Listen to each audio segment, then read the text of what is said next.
Hello friends, আশা করি সকলে ভালো আছে, আমিও ভালো আছি। তো আমি আজকে যেটা করে তোমাদের দেখাবো সেটা হলো মাছের তেল ভাজা। এটা আছে কাতলা মাছের তেল।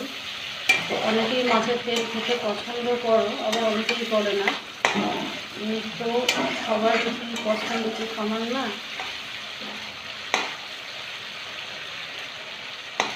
তো যেহেতু মাছের তেলে প্রচুর পরিমাণে তেল থাকে, ওই জন্য আমি প্রথমে সামান্য একটু তেল দিয়ে নিয়েছি।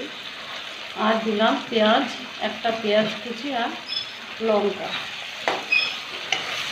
এটাকে এখন ভালো করে ভেজে নিতে হবে।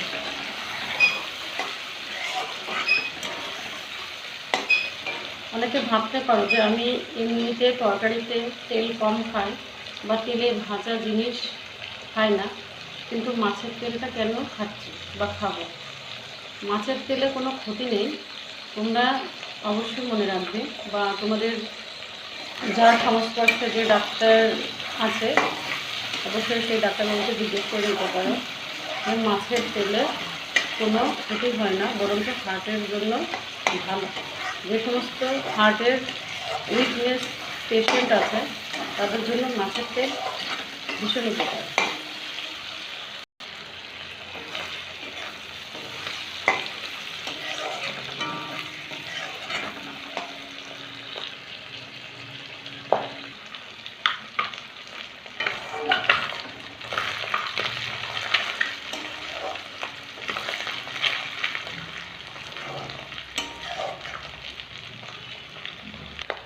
তোমরা চাইলে পেঁয়াজের সাথে ছোট ছোট করে বেগুন কেটে সেটা দিয়ে মাছের তেল ভাজা খেতে পারো, অথবা পেঁয়াজ দিয়ে আর আলু ভাজা যেমন কাটে কুচি করে, ঠিক আলুগুলোকে ওইভাবে কুচি করে কেটে পেঁয়াজ দিয়ে মাছের তেল দিয়ে ভাজা করে খেতে পারো, সেটাও ভালো লাগে।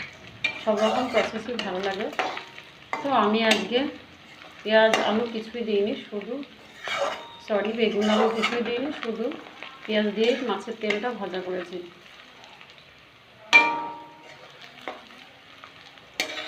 তেলটা দেখো এরকম ভাজা ভাজা হয়ে এলে তবেই তুলবে, না হলে খেতে পারবে না।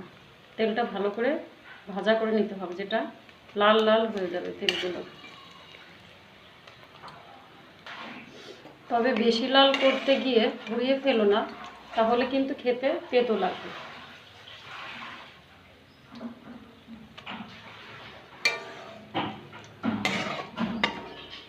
এই যে ফেনাটা দেখতে পাচ্ছ, তেলটা এখনও গরম আছে, এটা ঠান্ডা হয়ে গেলে ফেনাটা কেটে যাবে।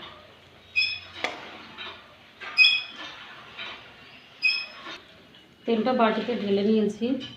তো দেখতেই পাচ্ছ, কড়াইতে যখন ছিল তখন অনেকটাই ফেনা ছিল, তো বাটিতে নামিয়ে ফেলেছি।